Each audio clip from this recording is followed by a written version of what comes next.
August the 9th, everybody. And Thank- as we see even early in the morning in the United States, we have a we are live. situation that is brewing in the East Med.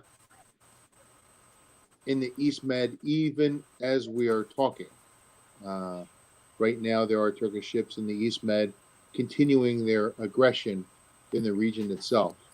Mr. Zapanides, I am so proud of this wonderful panel that you have placed together.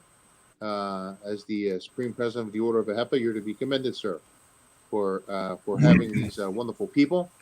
And on behalf of all of us, we thank each of you, Zenon, of course, Derek, Rick, and Mark, as well, for taking the time and for sharing with all of us all throughout the world, globally, the current situation in the East Med. And I'm excited to hear the presentations that we have. Most recently, we had the conversion of Hagia Sophia into a mosque. We have, I guess, a panel that is also going to help explain and discuss with us Erdogan's motives and why should the West react and what can we possibly do with regards to that. That being said, it's my honor and my pleasure, Andreas, to pass it over to you. I am happy to be a part of this, and as we are going into a year, a most important year, where we're going to be celebrating the Greek bicentennial, it is our hope that we all can have dialogue together. That's the most important aspect of what we're doing. So, thank you. Thank you, Supreme President. Thank you very much. We're live, ladies and gentlemen. Just listen, Supreme President of the Order of the AHEPA, George Horiates, live from United States, from New Jersey. And thank you very much, Supreme President, for your greets. Can you please, before you leave, we know that you are very busy, and you're very active there in the United States. Please, before you leave, so can you tell us more about the policy, about the actions of the Order of AHEPA, especially in the region, and especially in the last events and the violations from the side of Turkey? Sure. With regards to AHEPA, we are, of course, an organization that is dedicated to defending the principles of Hellenism, as well as dedicated to defending the sovereign integrity of both Greece as well as with Cyprus. And that being said, we, of course, you know, Andrea, and many of you out there listening do know, we have some 500 chapters all throughout the world, not just in the United States. It is an American-Greek organization, but we also have various chapters in Canada, in Europe, in Greece and Cyprus, Australia, and the sorts. And what we try to do is talk, dialogue, civic engagement with our elected representatives, as well as with the administrations of various countries, with regards to the approach that we have as a combined and united West. Greece and Cyprus are at the crossroads. It is literally where East meets West. And although we don't twist arms, but what we like to do is provide political pressure, so to speak, in the form of trying to enlighten and engage our elected representatives, not just in Washington and in the Beltway, but also in Brussels and all throughout the international community. So the Western world should care, because here we are as Greece celebrating coming up on its bicentennial, and the underpinnings of which are distinctly American underpinnings that we have as a country in the United States, and that's why we believe our value set is so in tune as a Western value set. The most recent situations that have been happening in the Eastern Med, we don't believe that is a most recent development, but kind of coming together all at once on the heels of the COVID. We've had the migrant border situation in Evros. We had migrant border situations, as well as as well as in Cyprus, as well as on the islands. We've had the EEE zone being, so to speak, taken with exploration and exploitation of the EEE zone of Cyprus itself in violation of law.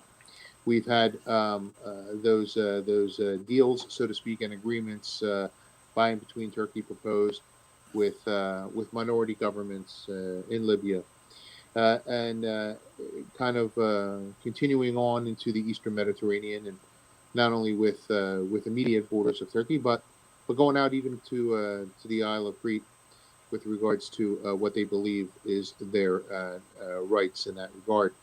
And what we've really seen, after all, is a rapprochement around the Christian identity declining in those countries of the European continent. And in any case, it does not seem as if it is cohesive enough to be turning and twisting the arm and applying pressure on Turkey. We believe that the UN has fallen short more frequently than it succeeds in playing its intended role in matters of hard power. And it remains to be seen whether we can take any action against Turkey on issues seemingly of soft power. But expectations in terms of Europe are extremely low. But I have to tell you, even at the border, we've had the European Border Patrol also join with the Greek government in that regard. And then we, as AHEPA, have also reached out to some 30 times over the past couple of months to various key individuals in the administration, as well as elected officials as well, with regards to what is going on, the international pushback that we believe we are leading. We feel that we need to continue on with, regardless of whether or not there is a mosque and we're not in Hagia Sophia. It's the time and the manner in which all of these have come together, so to speak, and even today. So with great dependence upon Western powers, we understand that the Hellenism is under attack. We understand the reasons are not necessarily nationalistic. They also are economic. But the Western world should care. The Western world should care. And there's a multitude of reasons why, globally, and especially in the West, Western aspired international community should react. We believe that the conversion of Hagia Sophia into a mosque is not only deeply symbolic, but it is an alarming political message. It's emblematic of a domination over Christendom and a beacon for the unification of Sunni Muslims behind Erdogan as a global leader. We also believe that the Western values are considered inferior by Turkey and often mocked and ridiculed by their officials.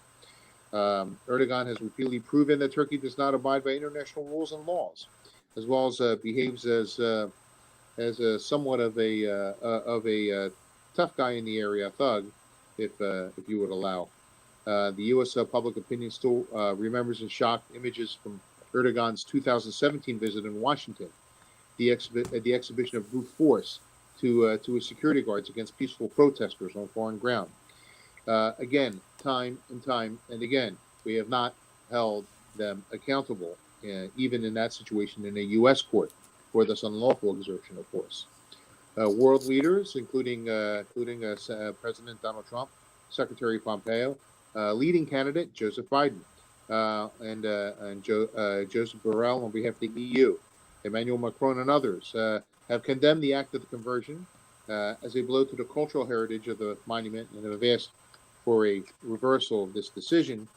However, again, we are still stuck with having not been able to pass the sanctioned Turkey bill and the seemingly endless line with whether it's the S-400s of CATSA violations.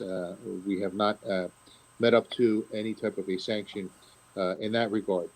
They've willingly sidelined and disregarded UNESCO in the decision-making process and planning of the conversion of Hagia Sophia.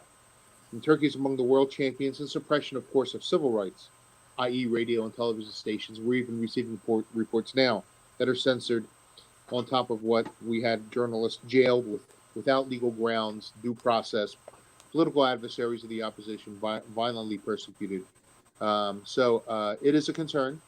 I'm looking forward to finding out what you have with regards to this. But when you have a significant country that provides that fails to provide equal rule of law to its citizens, ethnic and religious minorities have been treated unfairly and even violently for a long period of time. And that's really what AHEPA, the crux of what we're having here, is trying to bring light and attention to that, including with an international boycott of Turkey as well, to kind of alert them and hit them where it really hurts in their ailing economy.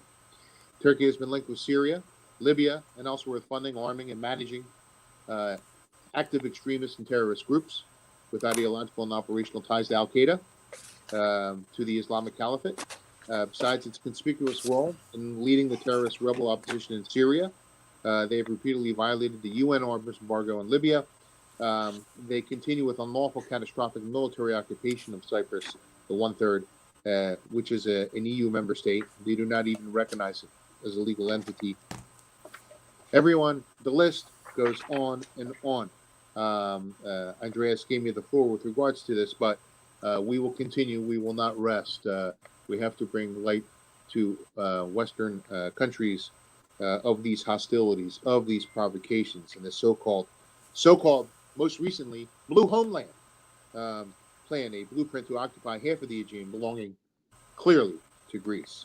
And as we see this plan and its attempts starting to materialize, they've also signed with these various governments, and they're now attempting to nullify what was a completely valid agreement that Greece most recently signed. So these are occasions and days in which Hellenism, very clearly the sovereignty of Greece and the sovereignty of Cyprus, is under attack.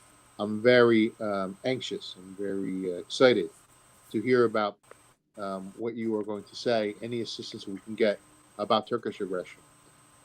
The elephant in the room, according to the New York Times, whether it be in Libya, Syria, Iraq, Russia, the energy fields of the Eastern Mediterranean, their agenda is quite obvious.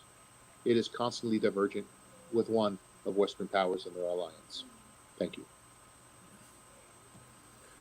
Thank you, Supreme President. I have no words, and you described very nice the situation and your actions, and we are proud about your actions, and thank you for your service. And I have no words, as I said before. It was a great open statement, and we are all here to support the truth, to support the justice, to support the law, and to support actions like yours there in Washington and in Cyprus and Greece. So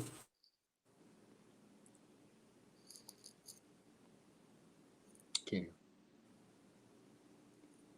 Andreas, I can't hear you. Andreas? America, Europe, we're talking about Black Sea security in the Mediterranean. There is everything. It's linked. What about Mediterranean and the United States and great power competition? The Middle East and the Mediterranean, and all of course U.S. relations and geosecurity.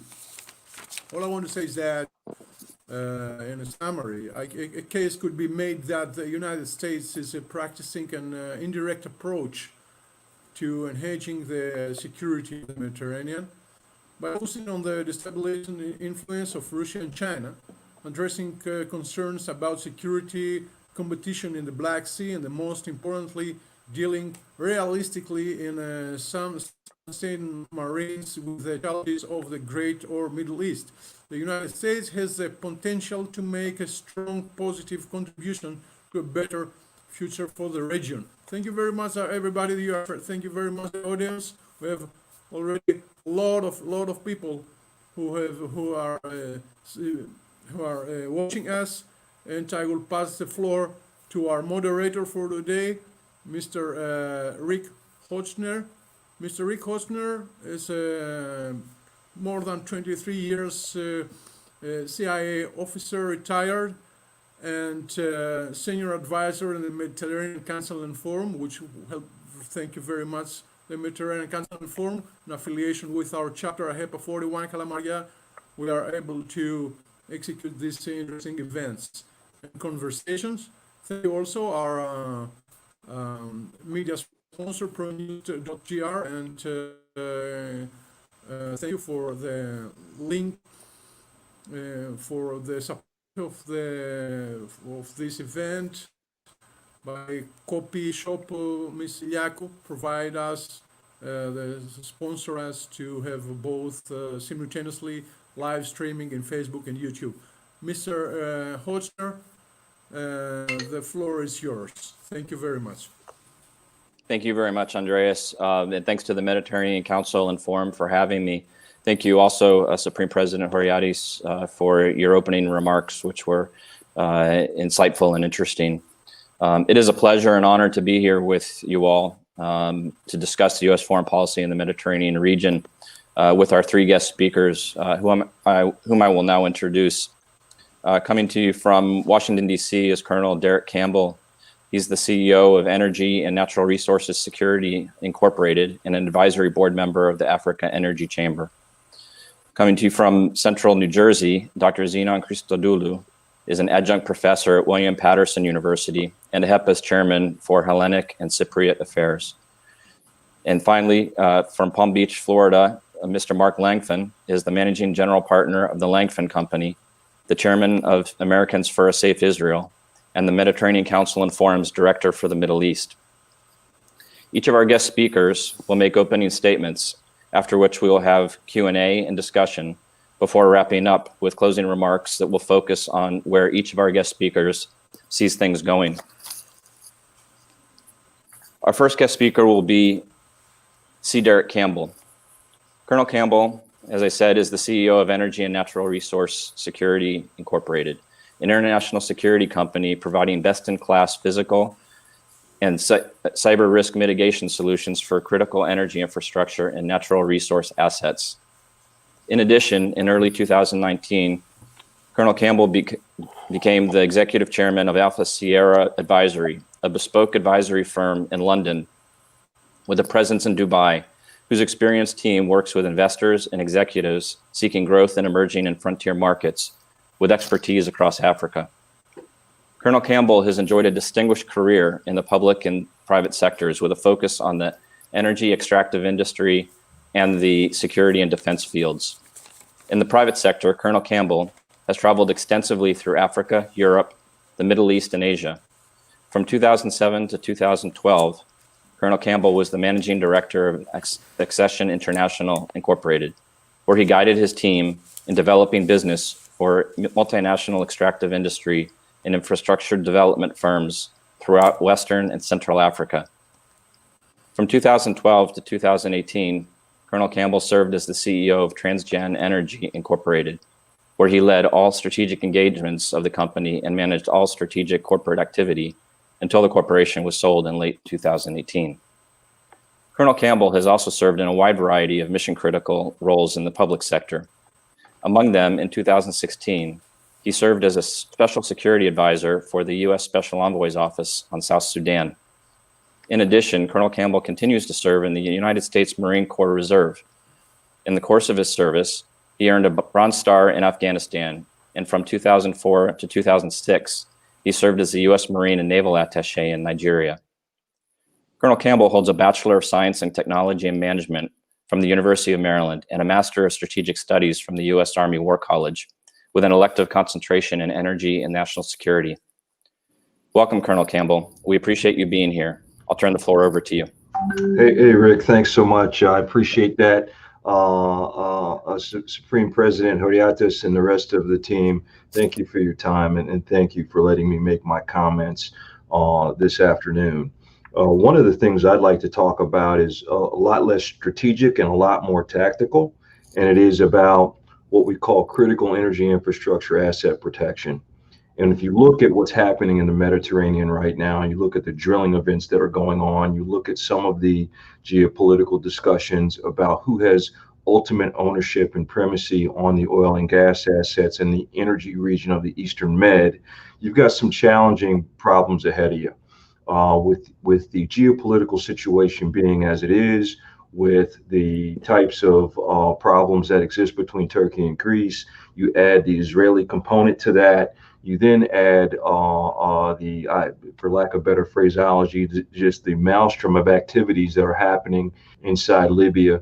You've got really the makings of a hornet's nest in the Eastern Med when it comes to its energy assets. And so my hope is that some of the geopolitical issues that the Supreme President spoke about earlier, they can be solved sooner rather than later, particularly before more and more energy infrastructure starts to be prominent in the market in the Eastern Med.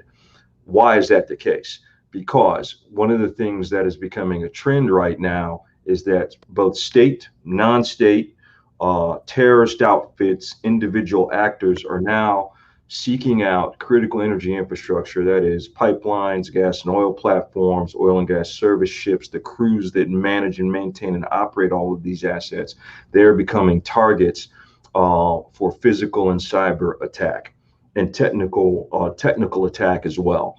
And so one of the things that I hope that is discussed in this discussion, that is at least identified in the discussion for the listeners, is that we need to start to incorporate security as a mainstay component, not a cost, but a mainstay component and investment in the development of the Eastern Med for all of the oil and gas and associated power utility infrastructure that exists.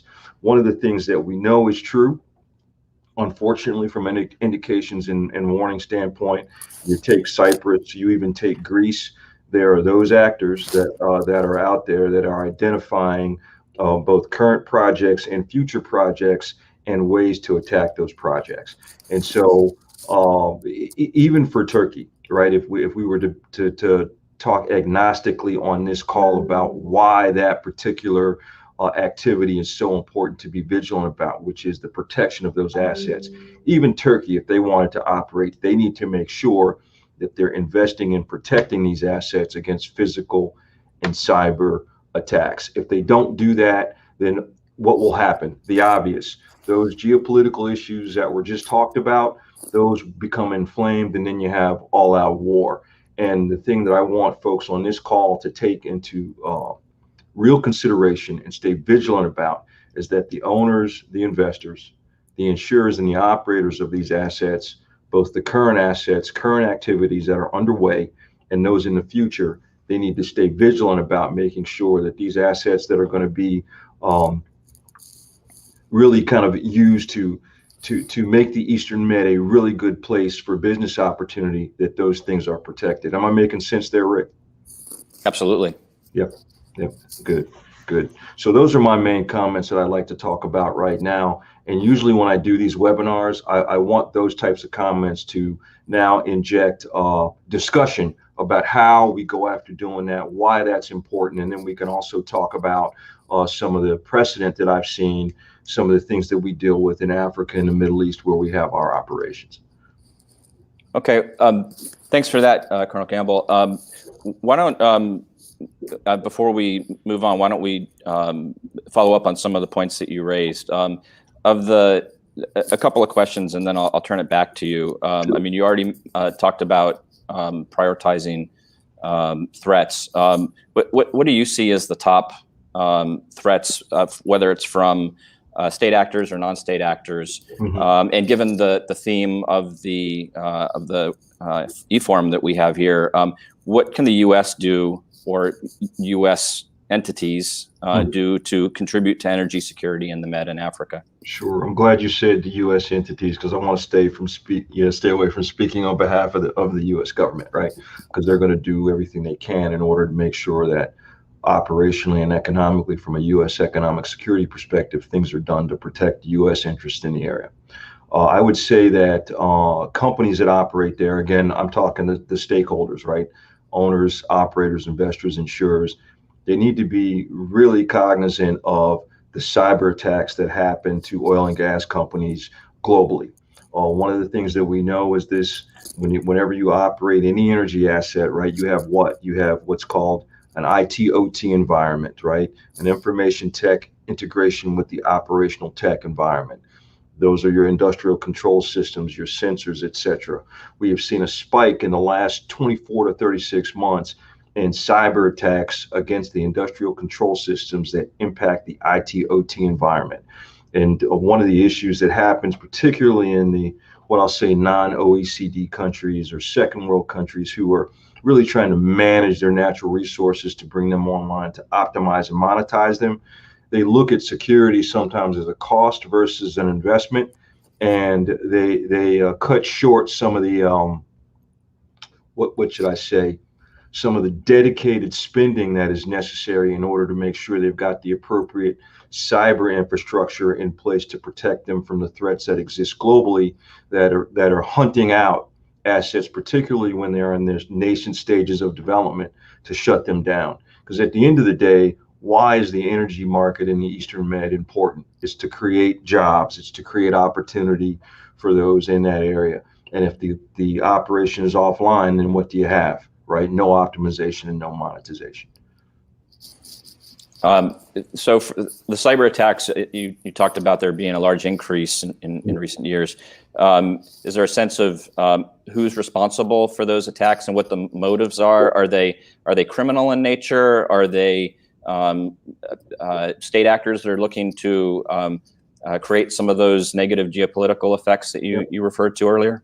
You've answered the question, all the above. Okay. And that's unfortunate, right? Because at the end of the day, from an operational perspective, particularly for a company, right, it's very difficult to get a handle on that type of activity, and it is costly to manage it. And so the issue is you got to stay vigilant. And again, we've seen the folks who then at the C-suite level take this very serious and translate their spending from cost to investment. They absorb that investment. They are not stingy about deploying the resources necessary in order to mitigate some of these threats, and they're getting better results. We see that specifically in Africa right now, in Angola as an example, some things that are happening in Nigeria. So from a recommendation standpoint, I would say all operators need to ensure that they've got the right cyber security infrastructure in place to mitigate these threats. And at the end of the day, I think the Cypriot government, the Greek government, and again, to be agnostic and just talking very objective terms, the Turks or anybody else, the Israelis, they need to do the same thing. Okay. And then one final question for now. Do you see any of these attacks coming from competitors as well? Unfortunately, we do see that. I'm not going to talk about what we've discovered in the Med yet because it's a little sensitive, but we definitely see that in Africa where competitors go in and launch cyber attacks against each other, usually ransomware attacks, some malware attacks that are phishing for information. And a lot of times these attacks are initiated really by employees who don't know better, right? And so one of the things that we're starting to do right now is really encourage operators and investors, owners and insurers to have a better handle on the human terrain of those folks who go in and manage and operate these assets that are in these energy markets. Great. All right, Colonel Campbell, before we move on, any things you would like to add in your opening remarks? Yeah, I would say stay vigilant, right? When you look at very concentrated geopolitical situation that exists in the Med around, really driven largely by rather this energy opportunity that exists, you got to think that all the way down and all the way through to the tactical level, right? And that means making sure that as you're having the geopolitical discussions, you're also giving the authority and responsibility to folks at the operational and tactical level of the management of these assets. You're giving them the resources they need so that they can ultimately, based on the threat environment, you give them an opportunity to maintain their resiliency and ensure that they have continuity of operations, whether that's a new greenfield project or some brownfield activity or some current operation that's going.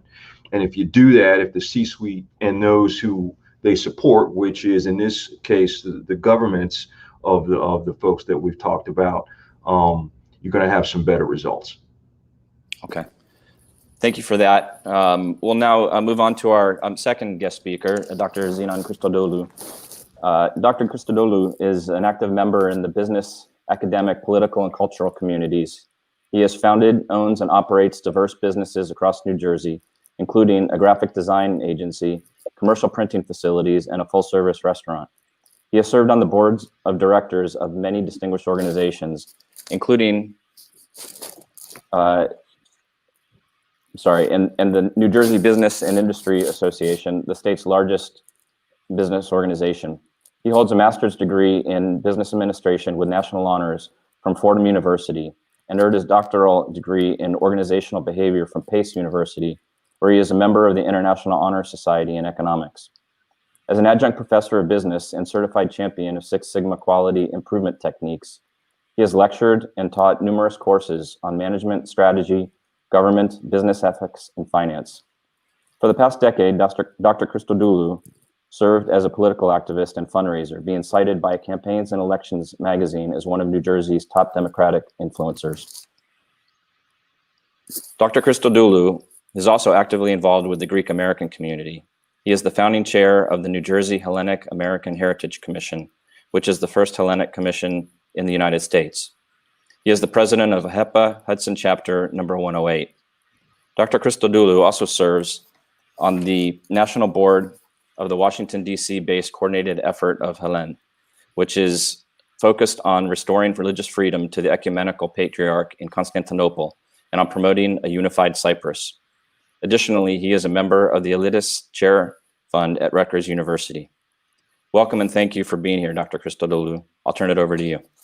Thank you very much, Rick, and I want to thank everybody. Andreas, wonderful job, not just today, but always bringing people together and discussing so many important issues. And Supreme President Horiates, thank you so much for joining us and for all you do to defend Hellenism around the world.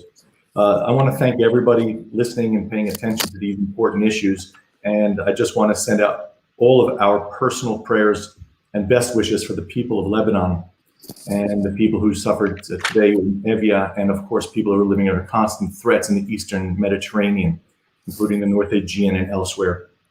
Our hearts not only go out to you, but we put our money where our mouth is. We work tirelessly to try and achieve some noble ends for everyone's benefit. And these are incredibly unstable times. I don't believe that since World War II have we experienced this many crises at the same time. We are fighting very serious threats. Some we had a hand in creating, like the ones we're going to be talking about today. And the US foreign policy seems in many ways unintelligible. Unfortunately, the frequent contradictions that we have between a unilateral strength that we try to project and then submission to intransient nations is baffling. These are some of the topics I suspect we'll be talking more about. But unfortunately, these have led to constant insecurities in NATO, the EU, the UN, various trade groups across the world, and in long-standing treaties. And the US conflicts, growing conflicts with China and possibly with Russia, although it's hard to tell, leave the world in a constant guessing game. And no one's really sure which direction the US is going to take and if they're going to maintain a direction. And these are some of the issues on the foreign policy front that are very concerning to us. In the Eastern Mediterranean, there are massive changes that are going on right now. There is controversy, division, and conflict. And in the last few weeks alone, and even today, the threat of military involvement and military conflict have been ongoing.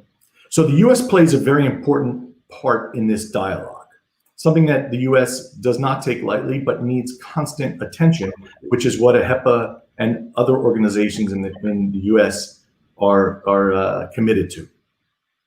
Unfortunately, there are many issues that are going on, but I am 100% confident that we will solve these issues and that good will triumph over evil, justice over injustice. And I believe that our traditional values that have fostered so many good things historically across the world will survive and prevail.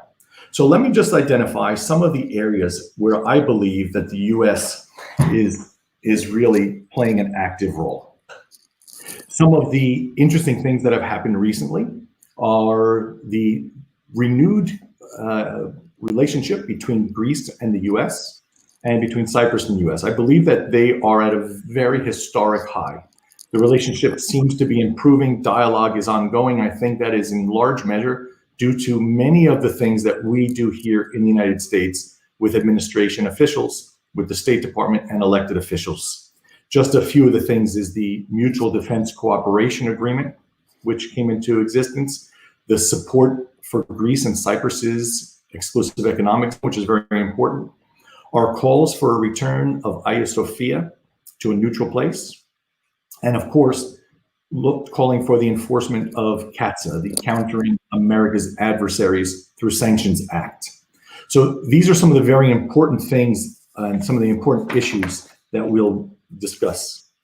Among the few that we'll maybe discuss more in depth is the S-400 missile defense system, which destabilizes the entire region. It's almost incomprehensible that a US and NATO ally will accept a missile defense system from one of our biggest adversaries that are capable of shooting down American-made and NATO-deployed aircraft. The most baffling thing is that the US has not done anything to prevent that. Many organizations like AHEPA and others in the US have taken a lead. In particular, we heard him speak earlier, but Supreme President Horiates from the Order of AHEPA has sent many personal correspondences to the Secretary of State, Mike Pompeo, imploring him to enact CAATSA against Turkish companies and leadership. Now, this is nothing new. We employed the same CAATSA against Chinese officials when they violated certain things, but we're unwilling to do it with Turkey. Now, it's been over a year since Turkey has accepted the S-400 missile defense system.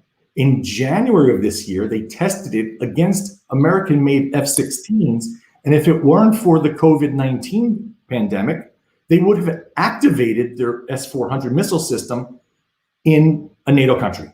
This is just incredible. Some of the foreign policy things that we have done on the ground here in the US and in Washington in specific have been countless communications, meetings, letters, and explanations to educate our decision makers of what the importance of this is and how the US can play a vital role.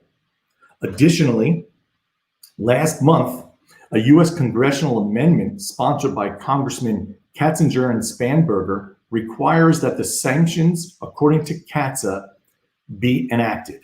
And also, Congressman Bilirakis and Congressman Pappas added an amendment that says that diplomatic engagement between Greece, Cyprus, Israel, and Egypt should be expanded. Unfortunately, to date, CAATSA has not been implemented in regards to Turkey, and this is something we need to consider. More recently, the Castellarizo and North Aegean have been under the threat of attack for too long. We understand what's going on. We understand who is really behind this whole thing. And as a result of our collective efforts in America, the US ambassador to Greece, Jeffrey Pyatt, has publicly reinforced international maritime law and the fact that islands within a country's jurisdiction have the same continental shelf and EEZ as the mainland. Further statements have called on Turkey to halt increasing tensions in the region, including any interference with resource development that Derek Campbell spoke about a little bit earlier. Additionally, and it's not just a small issue, Hagia Sophia and the conversion into a mosque says more than just taking over a building. To trivialize it as such neglects 1,500 years of history. What that does is it shows that the Turkish government, Erdogan in particular, is not deterred by any US or international body. He does what he wants to the detriment of his home country and to the region. We have a lot to talk about this. It's Hagia Sophia is the epicenter of our faith. There are 300 million Orthodox Christians that see this as their mother church, and to confiscate it and desecrate it is an outrage. I can only imagine what would happen if something similar happened to the Vatican in Rome. Every army in the world would unite against that. But in Constantinople, the world says things but does nothing. It's incredibly frustrating. But our efforts in America have helped in many forms. Congresswoman Dina Titus co-sponsored a bipartisan bill that encourages the State Department to denounce Turkey for their conversion of Hagia Sophia. And even the US Commission on International Religious Freedom has denounced the same movements. We will continue to fight on our side until there's a just resolution. So there are so many other issues to get into, and I'll let the moderator discuss and bring up things one at a time. But some of the other very important foreign policy issues that we're working on in America is the trilateral agreement, or the 3+1, Greece, Cyprus, and Israel, plus the United States, which we add sometimes. And now Greece, Cyprus, and Egypt also maintaining a stability in the region. The overflights and naval incursions are just thoroughly unacceptable. We know now that Greece just recently created an EEZ with Egypt, and President Erdogan says that the agreement is non-existent. I don't understand, quite frankly, how somebody from outside of an agreement can say it's non-existent. And even Angela Merkel said to Erdogan to hold off until they establish some kind of ground rules on this. Of course, Syria is a growing problem. It seems that Turkey is preparing for an additional assault of Idlib. Last year, if you remember, around this time, it was in early October, that Turkey actually invaded Syria after the US pulled out, but that wasn't a weekend decision. They were preparing for months. I'm sure, as Andrea, our military expert, can assure us, that to get 5 battalions ready for invasion is nothing that can happen in a weekend. They were preparing that for months. The way I believe they are preparing another invasion in the upcoming months when the weather's cooler. Something that we need to continue to educate our people about and to be ever vigilant. Also, Libya is a growing issue that we know about. It's some form of a proxy war, and it's something that will create further instability in the Eastern Mediterranean. The common thread through all this, as we mentioned earlier, is the autocratic rule of President Erdogan and his authoritarian fantasy of restoring the Ottoman Empire with him as their sultan. There's really no other way to describe it. There has been an authoritarian drift in that country for decades. Europe and the US were actually taken off guard and didn't even take him seriously. Many of us in the US warned our leaders that former mayor of Istanbul was a risky ally and that he would become a de facto leader of very extremist elements. They didn't believe us. They thought they could negotiate. They were wrong. The US is slowly beginning to gain awareness of his autocratic behavior, but they seem unwilling at the highest levels to take any decisive actions. In the meantime, AHEPA and many of our grassroots organizations in the United States continue talks, continue education, and continue explaining to our senators, the State Department, and our congresspeople of the importance and of confronting this problem and the implications it has to the European Union and to American interests. So there are many other things that I know we'd like to talk about. There are many other issues. Rick, I'll put it back in your court and see where we can develop this further. Okay, great. For right now, I'd just like to ask how you see Russia playing in all of this. That's a great question. You know, Russia has a hand in everything. Vladimir Putin is a very good chess player. He seems to understand not just global dynamics in some ways, but even better, that part of the world. We just recently had a trip to the Middle East just before COVID hit. And one of the themes that we came away with from Israel and from other regions in the Middle East was that Putin puts up, he says something and he does it. He's been doling out millions and millions of dollars to create some strong alliances and friendships in the region. And from what we've heard, the US does nothing. This is a problem. People typically follow the money. And it seems that Vladimir Putin, not only understanding how to foment conflict, but also how to create very strong personal alliances, is something that is going to make it very hard to counter. So Russia's involvement is strong, possibly not as strong as we might think, because when Turkey shot down that Russian fighter and Russia vowed revenge, nothing happened. When they tried to stop them in Syria, really nothing happened. The conversion of Hagia Sophia to a mosque, Putin said, don't do it, nothing happened. So they may talk a very strong game, and I think they really have the strategic ability to play a very smart game, but their financial reserves are not as strong as they would like. China, I think, it has a longer term view of this, of global politics. So Russia's there, but we don't know how willing they are to enforce their will. Yeah, they're balancing the downsides of Turkey ignoring them on occasion with the benefits that they're getting from tweaking the alliance by being able to have Turkey on side. But we'll come back to that and other issues that you raised and referred to. First, we'll move on to our third guest speaker, last but not least, Mr. Mark Langfan.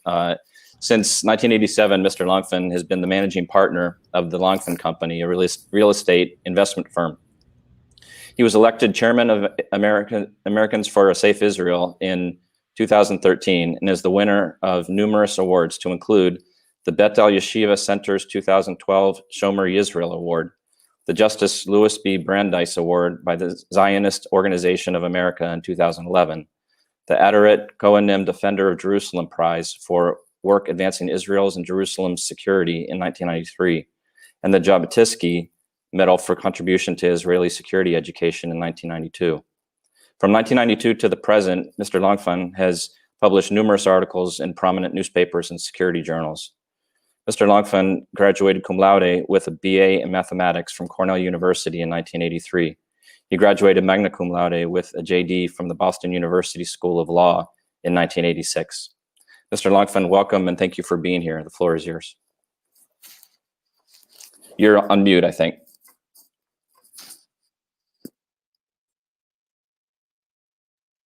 Nope.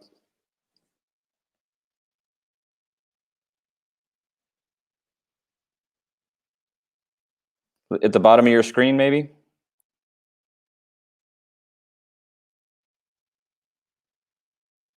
There you go. All right, well, still not.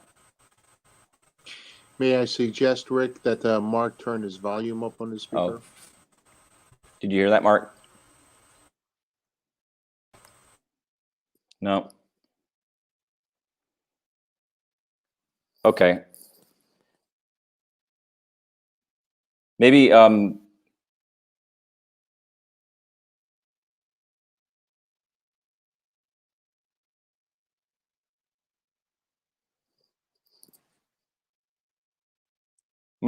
Mark, while you're trying to figure that out, and maybe Andreas can help. I have some questions for Colonel Campbell, and we can moving forward to Mr. Yeah. So, Colonel Campbell. Yeah, sure. It seems to me, based on your comments, that public-private partnerships are probably important.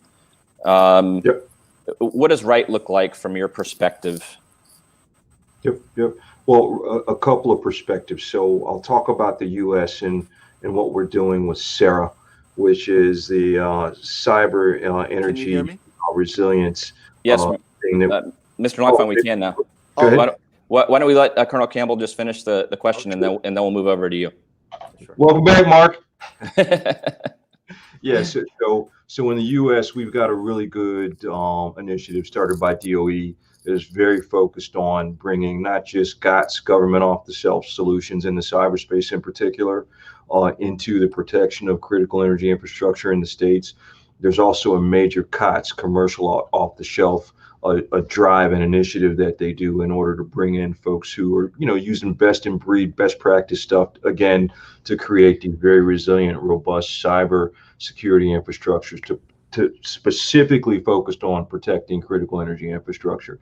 You see the same thing happening of all places in Nigeria, where they've kind of woken up to some of the problem sets that exist for them, both on the physical side and the cyber side.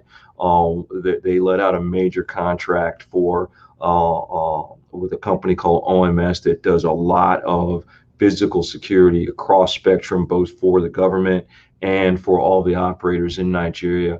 And that program seems to be working. Some would say it isn't, but the concept is right. And so I would recommend that those folks in the Eastern Med, right, in the Aegean and the Mediterranean, that the Greeks and the Cypriots and others adopt this kind of really kind of robust, comprehensive approach, where they don't just rely on the nation state to protect the assets.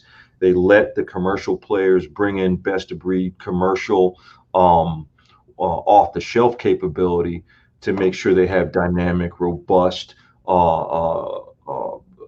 physical and cyber and technical security solutions in place, so that they can again achieve resiliency and maintain the required continuity of ops that are necessary to optimize and monetize those assets. Does that make sense, Rick? It absolutely does. Thanks. And I'm going to come back to your answer, because I have a follow-up question. But first, I'd like to return to Mr. Langfan and let him take the floor. Hello, everybody. Sorry about that mishap. And Not at all. Thank you, Supreme President and Andreas, for hosting this talk, where hopefully we'll get some good information out. Just to give a little bit of more of a context to the tactical and sort of middle strategic discussion that's happened up to now, we should remember that in 1911, Italy and the Ottoman Empire fought over Libya. That led to the Balkan Wars of 1912 and 13, which led to World War I. So we should really understand that this rift that we're on is a absolutely cataclysmic rift, which is issue number one. Issue number two, as I discussed last time, when you look at the current overlays of conflict, to me, it's really a cross between World War II in the Mediterranean, where you had the British in the middle of the Mediterranean, and the fascists on both the western and eastern peripheries of the Middle East. And in this regard, you have to really, I think, take a step deeper than just talking about Turkey.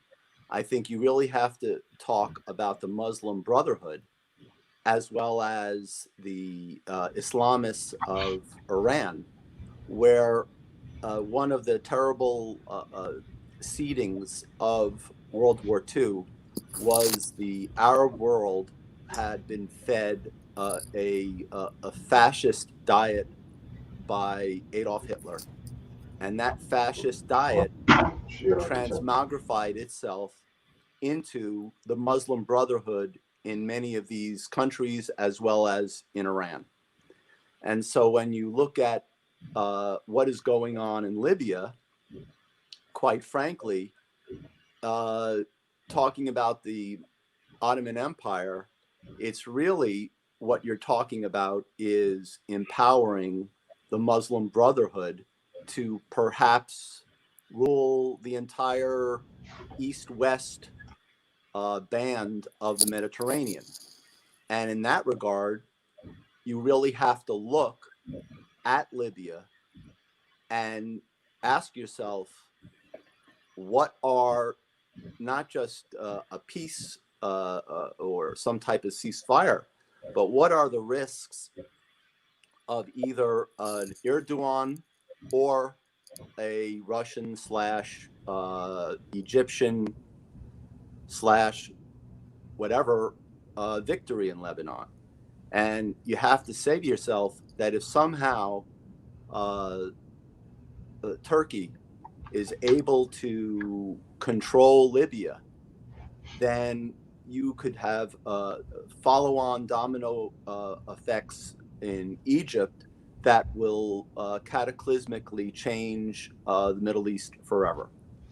So in this regard, Turkey is really almost an Islamist fox in the NATO hen Henhouse, yeah. hen house, okay, here, and the consequences are absolutely dramatic. In just the beginning consequences are this Libya Turkey exclusion zone and the Egyptian Greece contrary exclusion zone. Those are two mutually exclusive things that are going on. And on top of it, when I was just doing a little research for this symposium, the Dodecannesis Islands, which includes Rhodes. Now, in the aftermath of World War II, Italy ceded those islands to Greece. And in 1952, Greece and Turkey entered NATO. But the actual problem is I was looking up the NATO charter, and there is a serious question that we have to really drill down on as to whether and what is the sovereign area of Greece that is protected by NATO. Because you could very well have a situation where those islands are not, God forbid, protected by NATO, and we could have a problem there, as well as, of course, the problem that we're having in Cyprus because of Erdogan, his move for hegemony in this area. So the real problem began, right? The current situation is that the Americans really are neither fish nor fowl here. They really don't know what to do because you've got so many competing interests.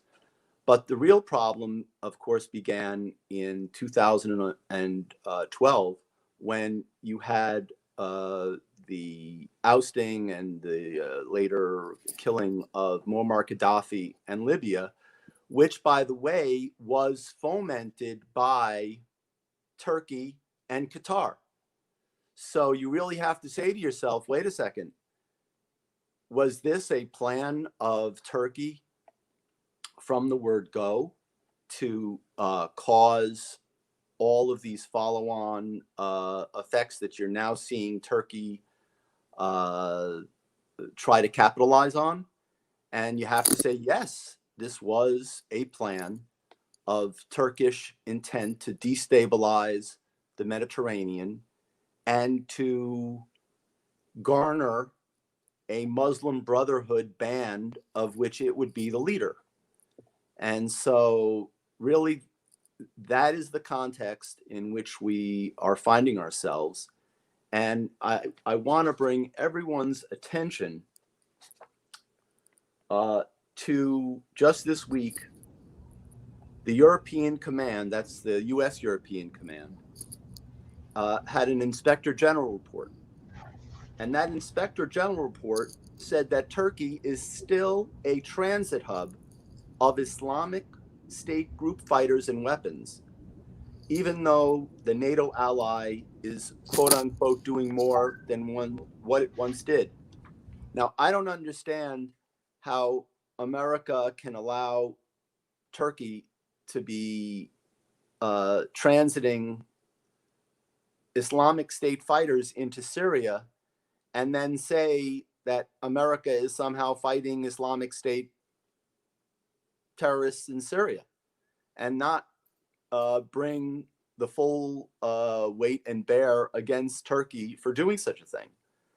But again, if you look at it in the context that Turkey is attempting to create an Islamist Muslim Brotherhood band across the entire Mediterranean, Turkey's intent makes sense, but unfortunately, America's response is not up to where it should be at the moment. Hey, Rick, I'd like to chime in. Sure, please. Yeah. Just to add some weight to what Mark is saying, particularly on issue number one that he brought up. There's about a pretext for war, right? I can tell you, based on indications and warnings that we're aware of, folks who are operating assets in the Eastern Med, folks who intend to operate assets in the Eastern Med, they need to know from a targeting perspective, whether it's a terrorist group or not, those energy assets will be priority targets for folks who counter each other in that region. I'm trying to say that as agnostic and as objective as possible, but I think you guys get the point. Am I making sense there? Absolutely. Yeah. Thank you for weighing in on that. Yeah, and those will be the triggers for a war to start. And to not know that is probably derelict on all the geopolitical leaders who are operating in the area. Thank you for that. Yep. There's a lot that we can talk about Turkey, and we're going to continue to do that. But for right now, I just want to ask this question, Mr. Langfan. So we've heard from you and from Dr. Christodoulou about this idea that the U.S. is not doing enough to hold Turkey accountable. What is your assessment of Erdogan, and what can be done? Is it a question of the U.S., I would add NATO, the EU, blocking him, or can his behavior be modified so that he doesn't actually have to be blocked? Well, let's talk politically for a moment. I'm a pro-Trump person, so talking from a pro-Trump point of view, it is difficult for me to see Trump taking on a quote-unquote NATO ally when any real attempt to take on that NATO ally will be used as a bludgeon against him, that he's failed another strategic partner, and so on and so forth. And on the flip side, and I think I don't mean to contradict Zenon, but America has kicked Turkey out of the F-35 project and has done other things. So it's not that they haven't done anything in this regard. But now on the Democrat side, I believe you have to remember who gave the okay for Operation Odyssey Dawn in 2011, which was the attack on Libya. It was President Obama. And you have to say that and President Obama was further attempting to solidify the Muslim Brotherhood takeover of Egypt, and was actually counter President Sisi throwing back the Muslim Brotherhood. So you have to say to yourself, if there is a Democrat elected president, is it going to be a Muslim Brotherhood supporting presidency, administration? And if it is, then all bets are off for doing anything against Turkey. Hey, Mark, let me just chime in and just say this for the sake of the audience. We appreciate your color commentary on the White House. However, I will tell you, some of what you're saying is a little bit incendiary, and we want to make sure that, as on this call, I can tell you for me that I don't want to talk politics. So what I want to talk about is really from a foreign policy perspective, how from a hegemonic perspective of the United States, the U.S. wins in this market. I don't give a damn really who's the president of the United States. And I say this as a very, very proud independent. But at the end of the day, I can tell you it doesn't matter what president we have. The presidency and the White House is always focused on the hegemony of the United States. And part of why I think all three of us are on this call is about how can we help folks in Cyprus and Greece ultimately impact U.S. economic security, right? Which is making sure that U.S. companies can operate in an environment that's safe for them, that gives benefit for, no kidding, the Greeks and the Cypriots, and hell, even the Turks, right? It's about U.S. economic security, and that's the lane I think we should probably stay in on this call. Well, I'm all for.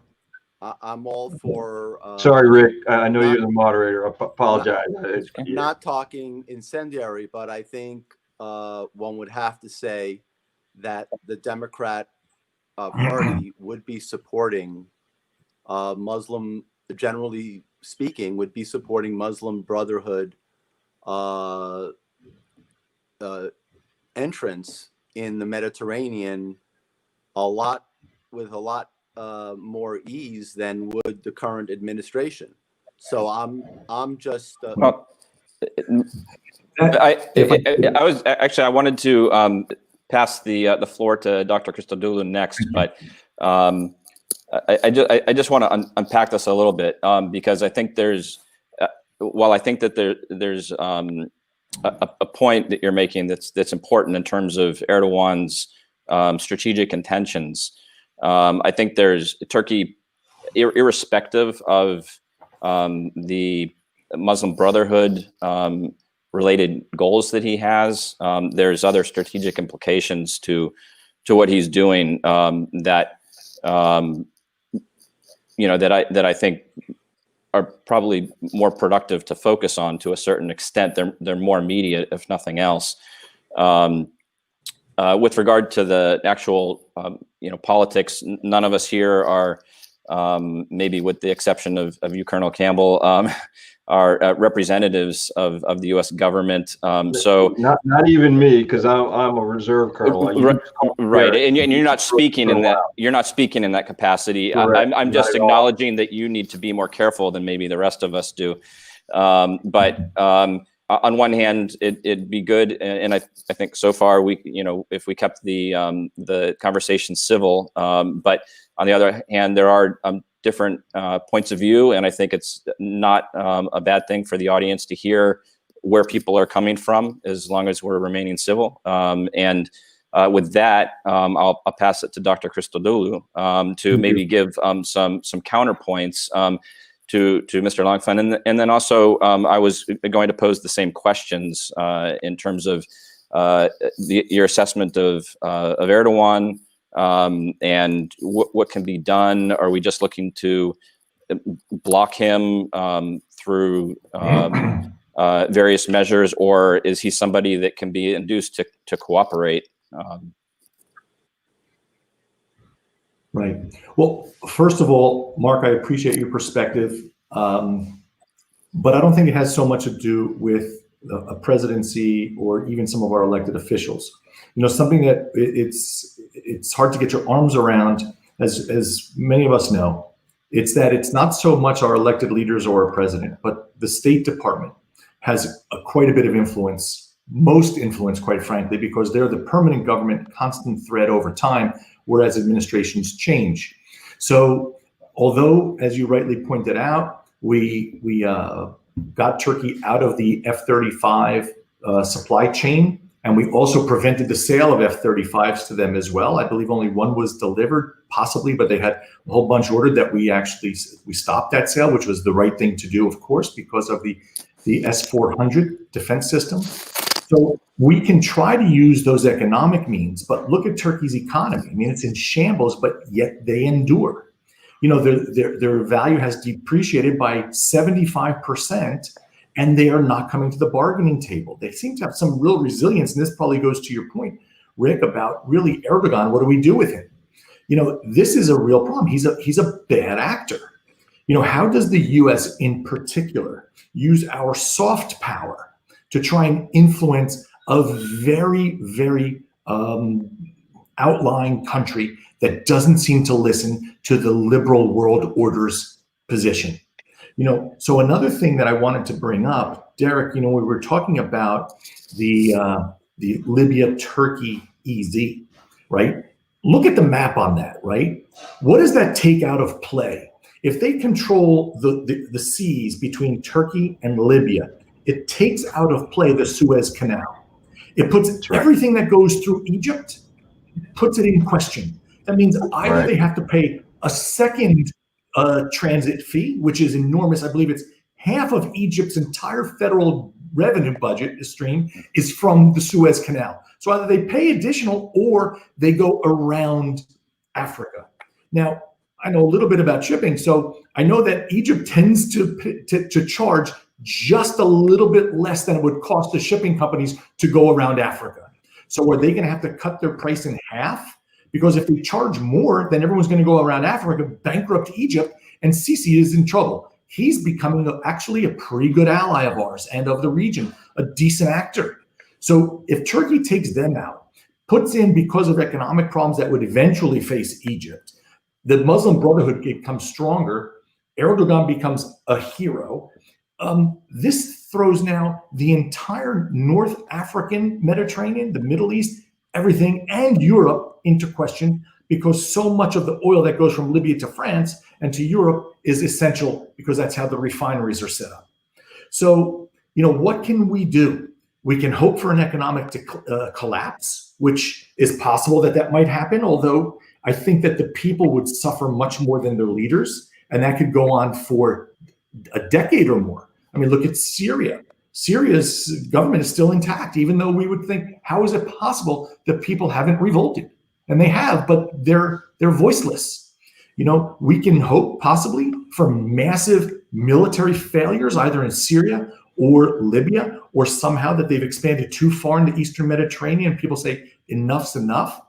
Or maybe, and hopefully, we can find some way to combine the actions of the US, Russia, and the EU, along with moderate Muslim countries, to somehow force Turkey to lose their influence. These seem like logical alternatives, but unfortunately, I think they're very, very heavy bars to cross.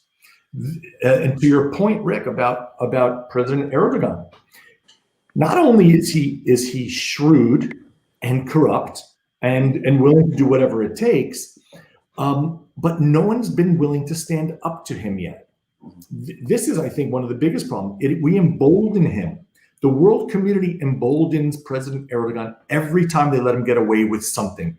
And every couple of months, he tries to do something, whether it's weaponizing migrants, whether it's imprisoning journalists and judges, whether it's torture, murder, disappearances of people that are in the opposition. Nothing seems to resonate. One of the issues in the Western world that we completely understand that resonates with all of us are women's rights. And Turkey was the only one country out of 35 countries that pulled out of the Violence Against Women Treaty, and no one says anything. I mean, it's truly incredible how we can let this go on, because the implications do not end at Turkey's border. They're exporting that destabilizing effect through the region, and really with the weaponized migrants, they're destabilizing Europe. At the turn of a spigot, they're able to put millions of people onto Europe's borders. What does that do to Greece? What does that do to Austria, Switzerland, Germany, France, everywhere? So this is a real issue. What we've been trying to do in terms of foreign policy in the US is trying to educate everyone to these issues. We now have 111 members in the Hellenic Caucus in the United States Congress, where they get together to discuss issues of importance to the Hellenic world and the Eastern Mediterranean.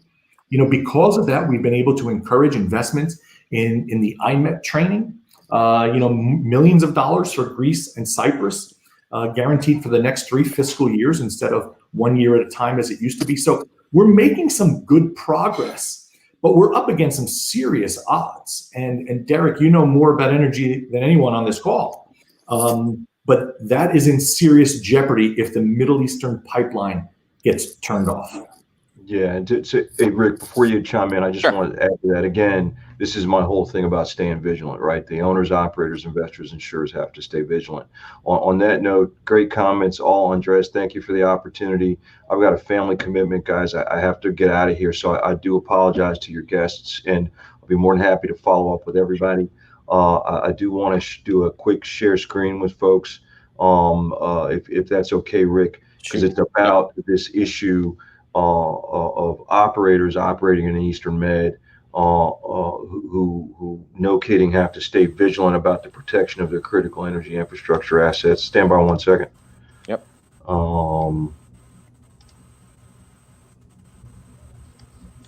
Okay, so let me know if you guys can see this at all. Can you see my mouse floating around? Not yet, no. Okay.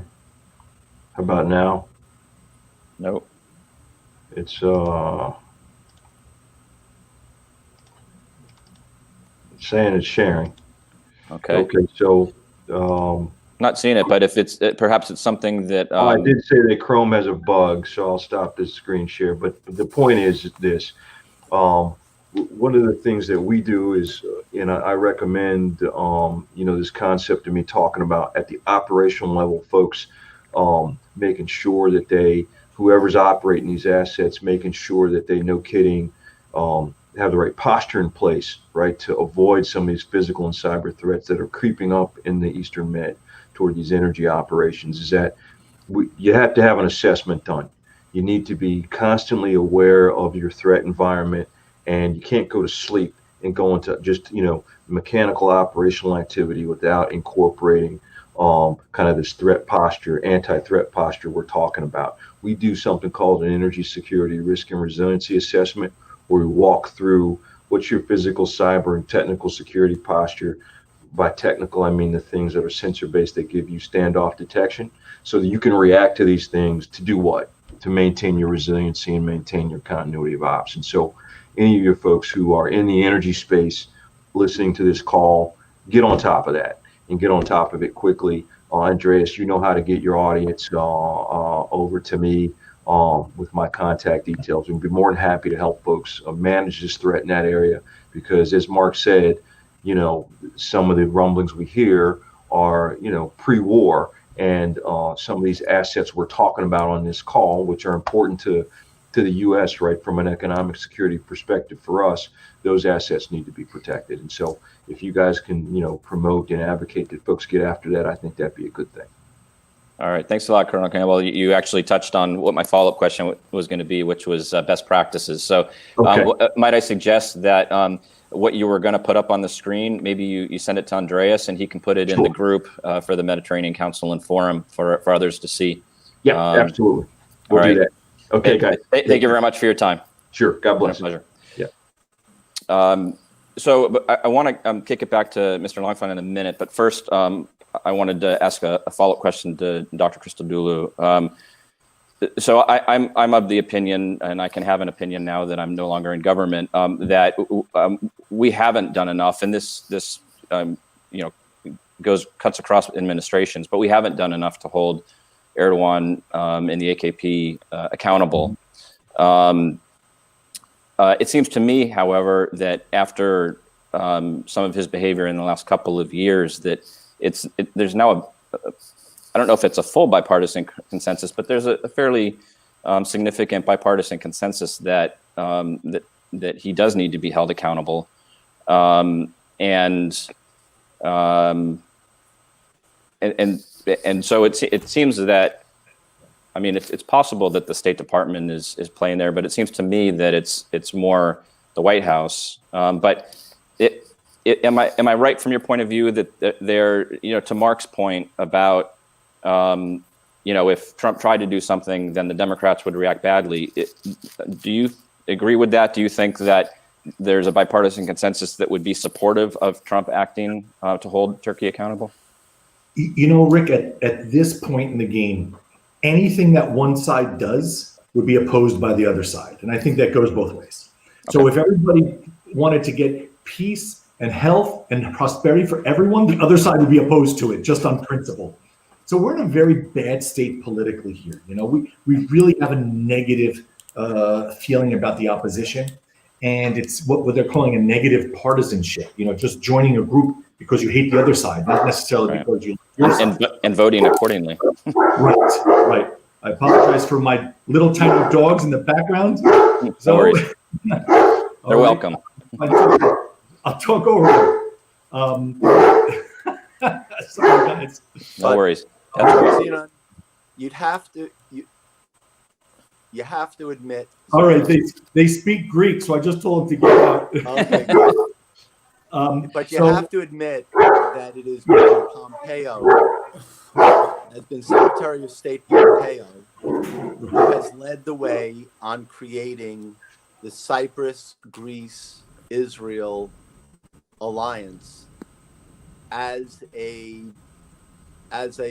strategic border of the West. But I do want to say there is actually, I believe, something that can be done. And that is, it's very nice that I think it was said that the U.S. ambassador to Greece talked about the continental shelf of Greece and Crete. But I think it's got to be something that is brought to NATO. And I think it is something that needs to be brought as soon as possible under Article 4, which specifically discusses if there is a threat to any of the countries, a country can come and lay down a threat parameter that another country, whether it is a NATO country or any other country, is threatening the territorial sovereignty of that country. Now, putting the Dodecanese Islands aside, the Turkish Libya economic pact is an absolute derogation of the continental shelf of Greece. There's no, it's not even I mean, as if you look at the map that's behind us, you will see that the swath that they are taking is absolutely the continental shelf there. And I actually have, Zenon, I have something you might find fascinating, which is an actual topographic map of the Mediterranean. Yes, where you can actually see the continental shelf of Greece, as well as the how do you pronounce the Dodecanese Islands? Dodecanese. Dodecanese. Dodecanese. The Dodecanese. Okay, so there's that. Okay, Dodecanese Islands. So I think it is imperative that there be a litmus moment where Turkey is confronted in NATO in a gentlemanly way, and it's told, listen, this is a NATO protected area. Because if the continental shelf of Greece is not protected by NATO, then what is protected by NATO? Yeah. And Mark, I'd like to add, it's not just the continental shelf, but their maps go through Crete, like landmass. It's a landmass. Listen, I'm right. It's not even just a continental shelf that you have to put on your scuba suit to find. You know, people live there. Yeah, and there's the airspace violations to follow as well. Right. And the one more thing that actually bears on this is my belief is that not only is this it's a cross. I didn't say the second part. It's a cross between World War II in the Mediterranean and the Crimean War, where you have Russia coming north and south. And I want to say on the Russian part, there's a real problem with Russia in this regard, in that under the Montreux Convention, Russia is allowed to transit military ships and other non-military ships through the Dardanelles Straits. And the problem that it has with Turkey is actually two-pronged.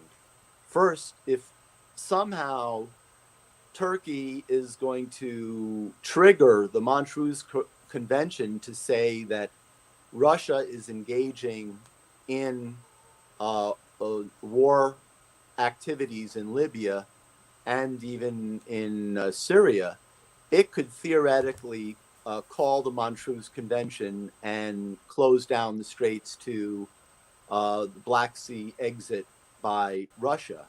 But also, Russia has, unfortunately, had not much to sell a lot of these countries except for nuclear power plants and things like that. So Turkey has got several nuclear power plants on its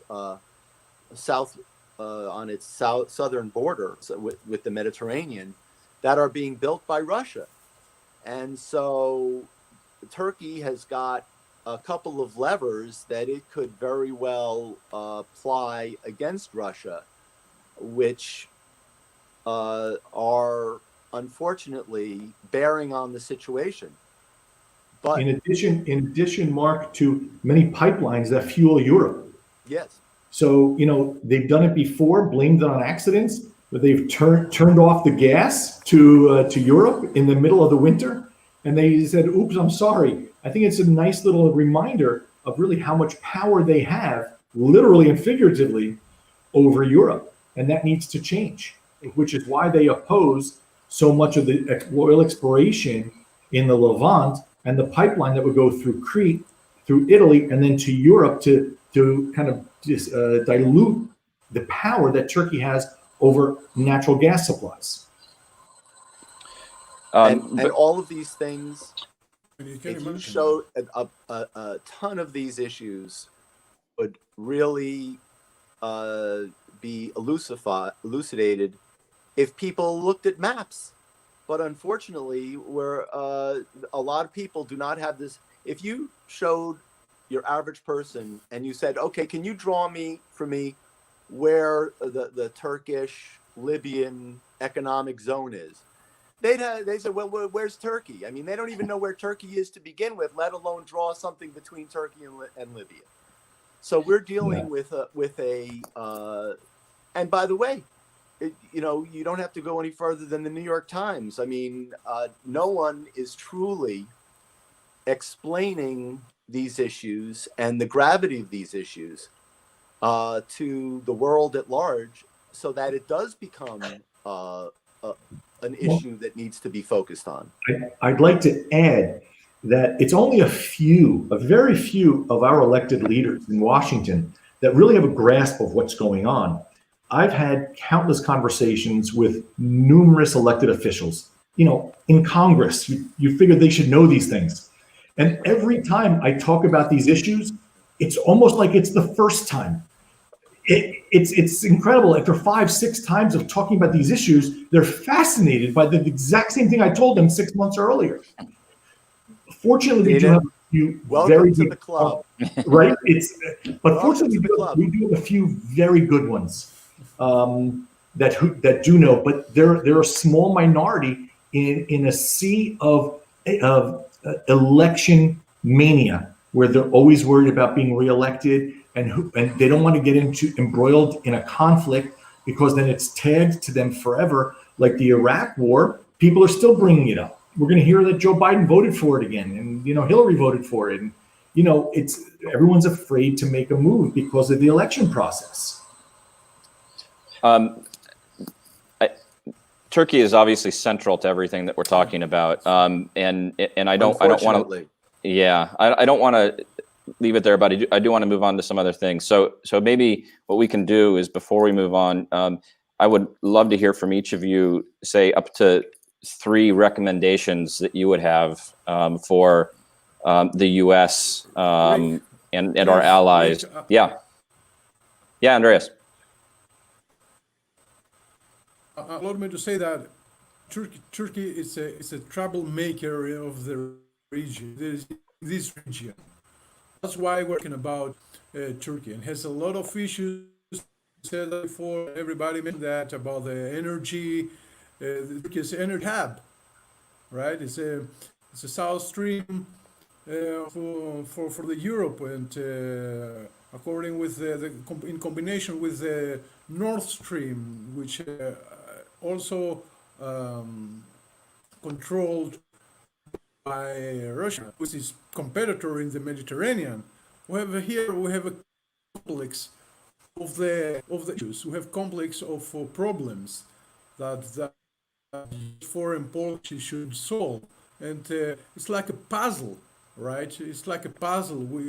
In this also, as Derek said before, even sub-Saharan Africa is not outside of this puzzle, of this image, right? It is Caucasus, it's not outside of this puzzle. So what is going on in the Mediterranean? And of course, the troublemaker, Turkey, which is everybody accept that, which is they're troublemakers, right? They are involved in so many issues, from Somalia through Caucasus through Black Sea, with the energy as energy hub, with Arabs. All right, we know that the Qatari supports Turkey, and other Saudi Arabia and United Arab Emirates, they support Sisi in Egypt, and also they support, let's say, behind the scenes, this East Med project. So it's a huge puzzle. Of course, it's not the main Turkey. It's not the main issue in the Mediterranean for the U.S. foreign policy, but it's a huge problem because it's involved in a lot of issues and subjects. All I want to say to comment about that. That's why we focus so much to this country, and allow me to say that. Allow me to add that we face U.S. foreign policy face that a lot of times through, especially since 2003, before the Operation Iraqi Freedom, that the Parliament of Turkey didn't allow the U.S. troops, the Allies troops, to point for the Operation Iraqi Freedom through the port of Messina, right? And this is something that the U.S. forces and will never forget, and I think most of them, they will never forgive. So this story is repeated again and again, with let's say different circumstances, under different circumstances. All right, that's where the F-35 mentioned that before. The U.S. foreign policy decided to kick out of the program the Turkish. So it's something that we will see again and again. All right. Thank you for your time, and thank you for allowing me to comment on. Not at all. You're welcome to jump in anytime. And I absolutely agree with you. It's not a surprise to me that Turkey has been so central to this discussion, and I personally think it is arguably the biggest problem in the Med right now. And I think Erdogan derives great benefit for his vision from making himself the biggest problem in the Med.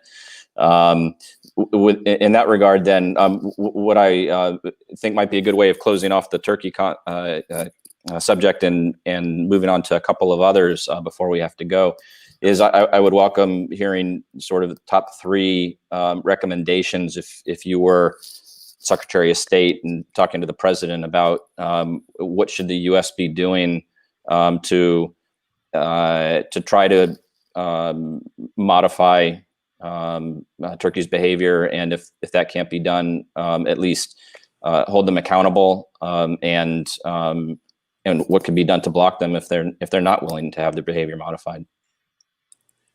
Well, one of the things I think is that America has to restore its credibility to NATO in particular. At this point, I think there's a huge divide between what America has been to NATO since its inception and the way we're regarded right now. So we can't go it alone. The U.S. cannot go at this alone. It requires, like I said earlier, it requires clearly NATO and EU. Moderate Muslim countries have to come together. I believe that they would.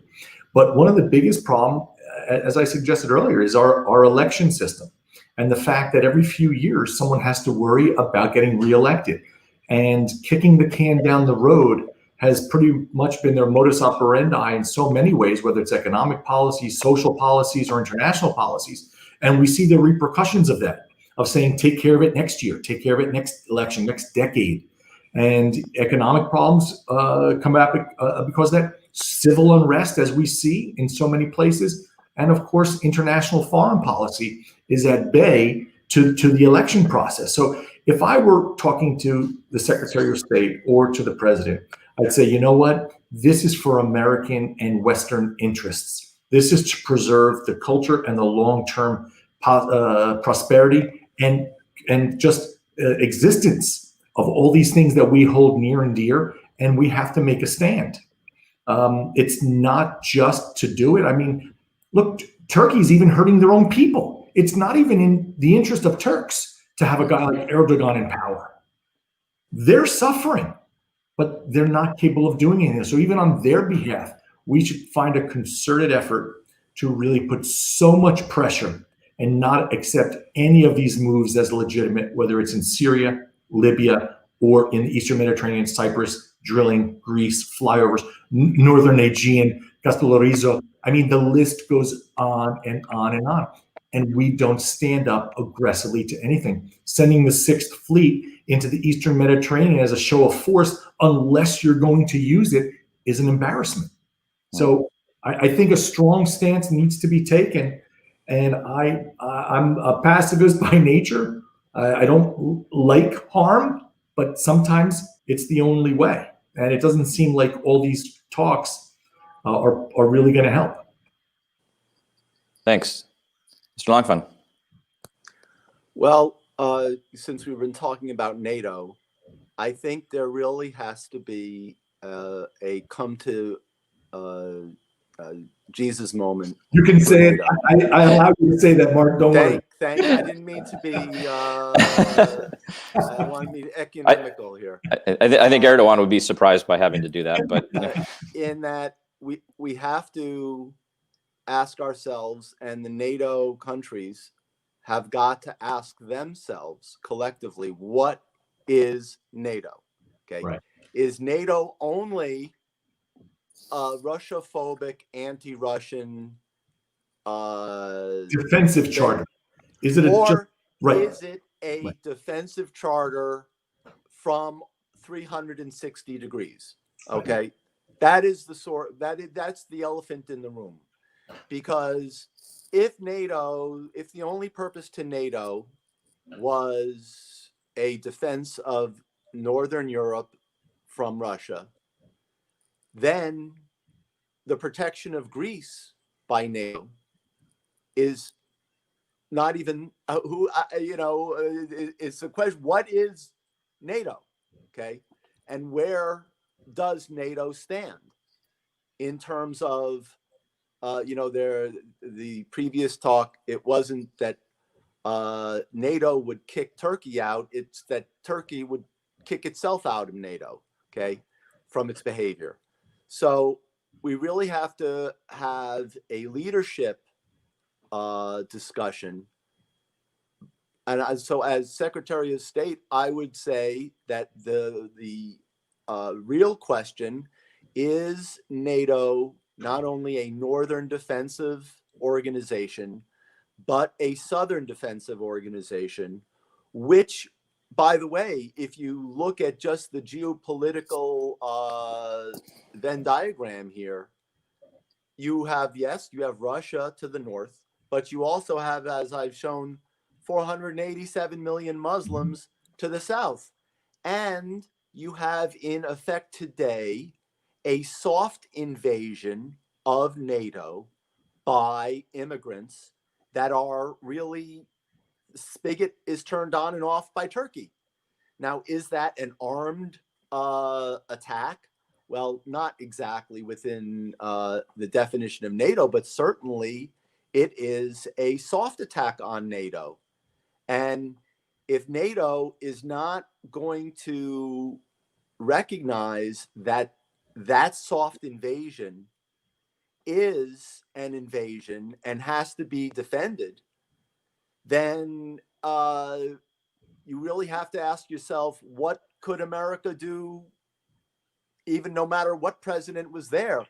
What stomach do the NATO countries have for any kind of defense from any axis? Is it a meaningful, does it even exist in real terms of defending Greece from anything?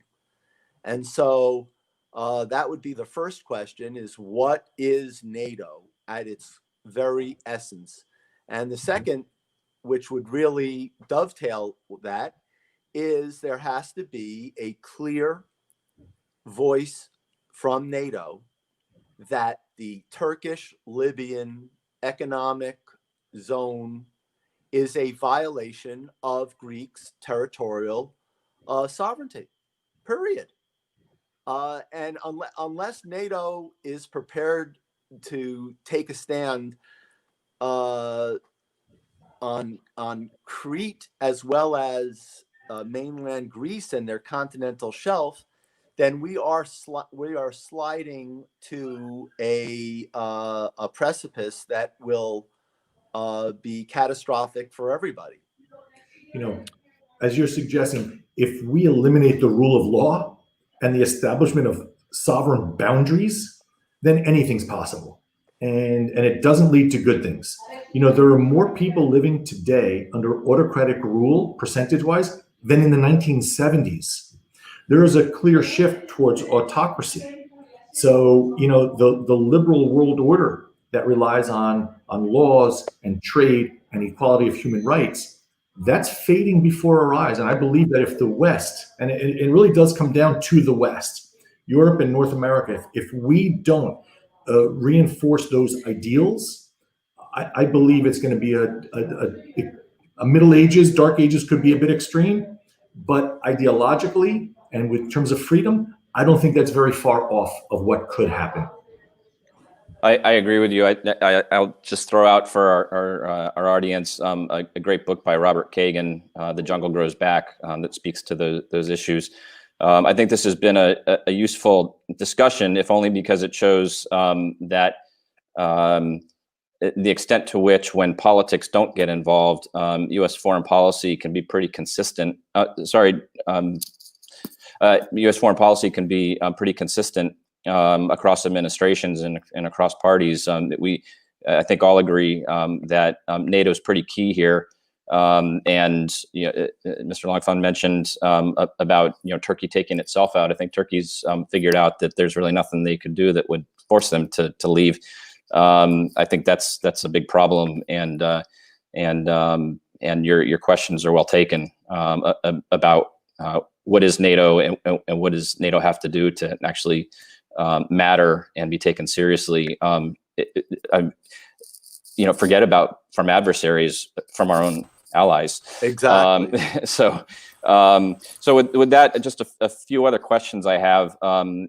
Langfan, you mentioned sort of the downsides of a Turkish / GNA victory in Libya. What are the downsides of a Russia Haftar victory, in your view?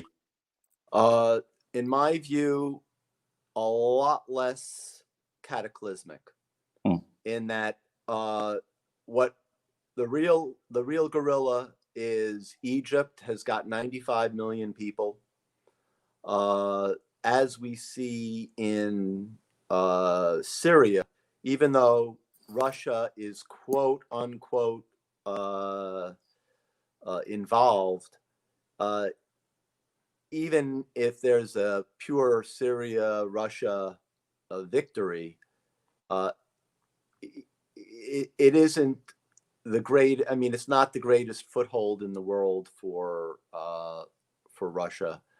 And you do have the indigenous populations that are going to be relatively resistant to any type of Russian conglomeration.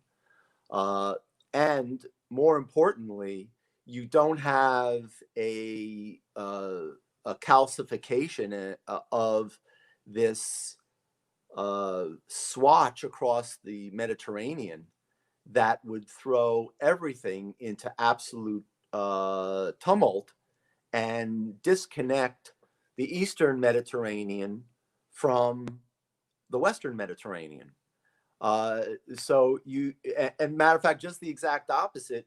It is, as I said, my belief is that this is really part of a Crimea war, north-south situation, where I do not think that Russia would come to control the Mediterranean. I think they're trying to gain a strong axis into the Mediterranean. And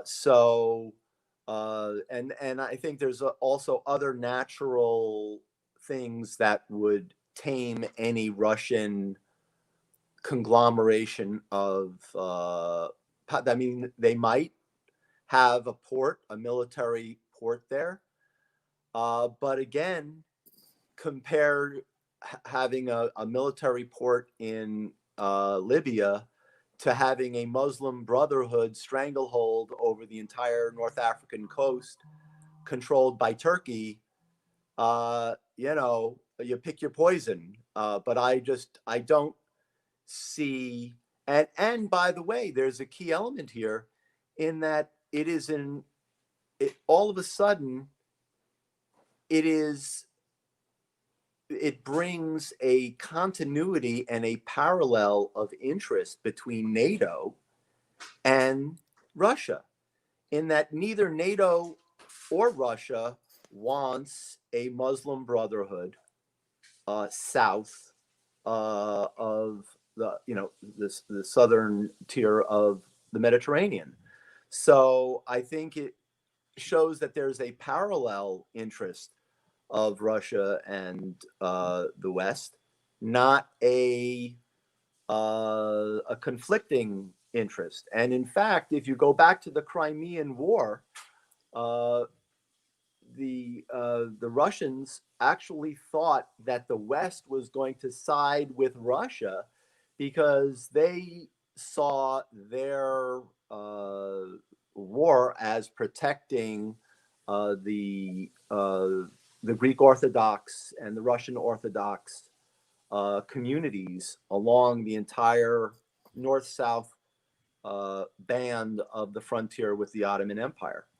So I think there's a lot more harmonies with Russia and America and the West in a Russian victory in Libya than the other way, if there was a Turkish takeover. Okay, I bet. Only thing, if I could, Rick, to add to that, Yeah. that there are some indicators that point to possibly something close to the opposite. And of course, in addition to creating footholds and strongholds, it's really about the oil. I mean, the oil is one of the big drivers in this. And here, Russia and the US definitely are opposite sides, right? America has already put on sanctions on the Wagner Group, which was a Russian-controlled group that was profiting from some illegal oil sales. And President Trump has at this point said, look, we're going to remain neutral as long as the oil isn't touched. So all these, ideas, social part, the Muslim Brotherhood, recreation of Barbary states, which could really cause havoc in the Mediterranean, which is not out of the question. It's a dollar value here. We're talking about a value-laden proposition. Who can get the most economic value out of a Libya, whether it's one side or the other? And I don't know that Russia and the U.S. will unify in that pursuit. It would be nice, because then I think the problem would be solved. But I think that they're going to try and maintain their spheres of influence. I wish we had Derek back on the phone, because when there's a couple of really long-term implications of oil and energy reserves. Among them are the fact that oil is becoming a smaller percentage of global GDP. It's less than half as important as it was 40 years ago. I suspect in another 40 years, it'll be 10% of what it is now, because of all alternative fuels and things like that. So carbon-based energy, I think in the next 40 years is going to be something you could just leave in the ground and let it rot there, because it's just not good for the environment. The new millennials, the new generations, they're not really into spewing pollution into the atmosphere like we were so willing to do. So I think that the longer term geopolitical issues with oil-based economies can cause a lot of impoverished nations that have squandered their resources that could have built a future, unlike places like Dubai and UAE that have invested in things that don't depend on oil and natural gas. So, long-term outlooks are going to change significantly as people and countries try to adapt to a non-carbon-based economy. Okay. So I would just maybe close off this point with a comment that Mr. Langfan talked about picking your poison. I think Russia, a much more powerful country than Turkey is, in my view, is another country that derives great benefit from causing geostrategic mischief, and them having a new platform from which to project mischief northwards towards NATO isn't a good thing. Not to mention throughout Africa, which we didn't really get into, is Russia and Chinese predations in Africa. We're probably running short on time, but I wanted to ask Mr. Langfan about how Israel figures into this. But maybe what I'll do is I had that question, and then also from your perspective, Mr. Langfan, what did I not ask you about that I should have? But maybe you could wrap those comments into your closing remarks, and then we'll move to Dr. Christodoulou. Well, Israel is really an extension, if you look at it, of Greece and Cyprus and Israel, and they are the outposts of democracy in this area. They are on the front line, and I think the most urgent matter is really for American Greeks and American Jews to understand how they are absolutely in this fight together, and how they are urgently needed for each other. So it is really an absolute, we're not talking about the Greece-Israel relationship of the 60s. We're in a new millennium, and people were worried that when a left-wing Greek government came into power, it was going to shunt aside its newly acquired friendship with Israel. And I said, don't worry, it's nothing's gonna change, because they are, I believe, coming to understand how vitally important they are for each other. And so all I can say is, I think from what we can do in America, me speaking as an American Jew who's concerned about both Israeli security and American security and Western civilization security, we have to educate both the American Jewish population and the Greek American population of the urgency of having both be strong and resilient with each other. Otherwise, they will both fall. And so it is an absolute necessity to educate people about the urgency of an intimate, strong, and powerful relationship between Greece, Cyprus, and Israel. Thank you. And then for your closing comments, how do you see things playing out in the months and years ahead? Well, the months ahead, America is trying a quote unquote 360-degree peace process or peace something with Libya, but it is like throwing water onto a just a bucket of water on a 5-alarm fire, because the problem is not Libya per se. It is everything around Libya, and as we've spoken here, it is Turkey. And as long as Turkey is going to be issuing edicts that it can create a transnational scope of land over the Mediterranean Sea, that is its economic zone, and it's God only knows what, empowered to do whatever it believes it can do in that zone. Unless that is pushed back on, as I've said, we are on a crash course for a disaster. All right. Thank you very much, Mr. Langfan. Dr. Christodoulou. Yeah, I just want to add to what Mark said about the trilateral agreement between Greece, Cyprus, and Israel. And I think it's a terrific relationship. I agree. It's evolved so much over the last 10 or 20 years, and for good reason. We're talking about Greek issues, so I want to remind everyone the 3 different types of friendship that Aristotle talked about: a friendship of utility, of pleasure, or of goodness. And I think when you compare the Jewish people and the Greek and Cypriot people, it's a friendship of goodness. We share common values. We share common respect and love for education and for our families and for the rule of law and democracy. I think Greek food is better, but that's just a personal preference. I'll agree with you. But I think that those but 3. You never had my mother's chicken. You know what? Next time I'm down in Florida, I'll come visit.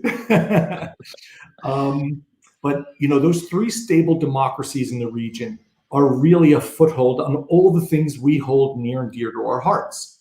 The Western tradition really is embodied in those 3 countries. So we need to support them. And although they are in so many ways under attack, they're holding strong. Their unity is really encouraging.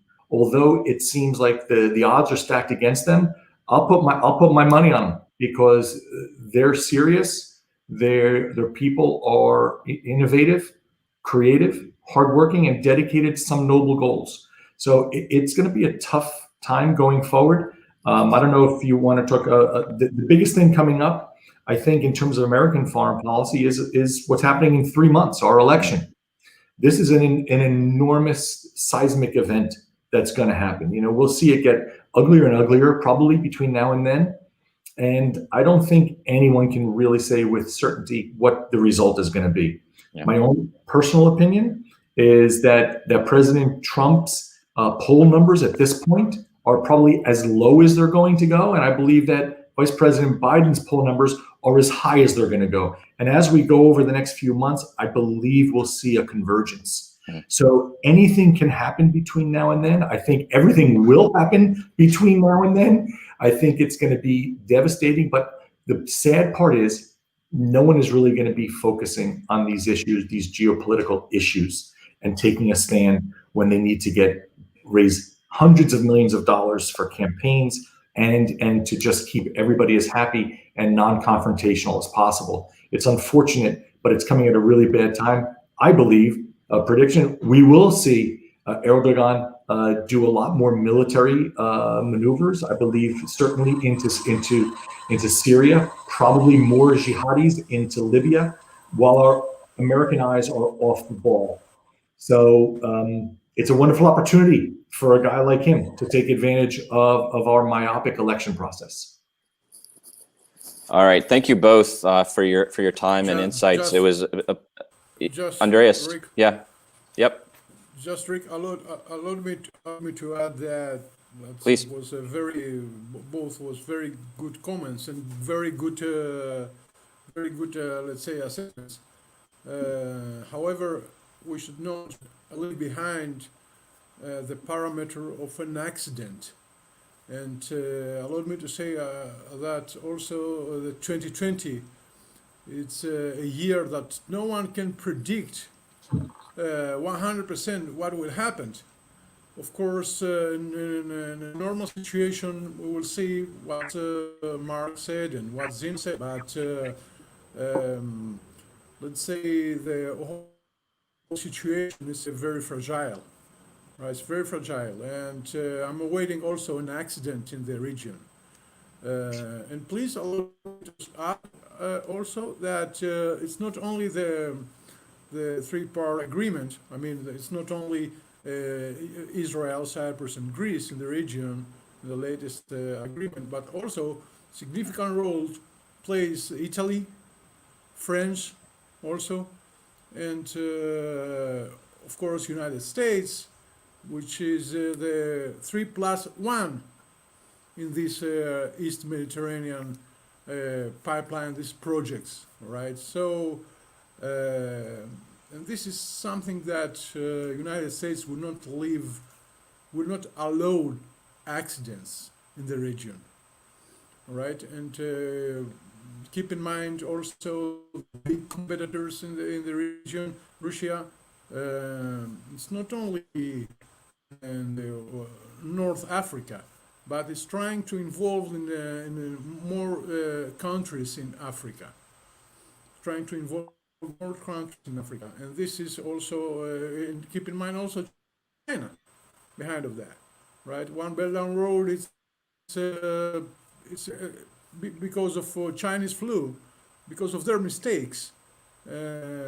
It's now a very unstable project, and let's see. It's a very long. Let's say it's 2020. It's still long year, right?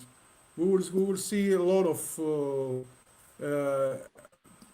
We will face a lot of issues in the next weeks, maybe the next month, of course, before 2021.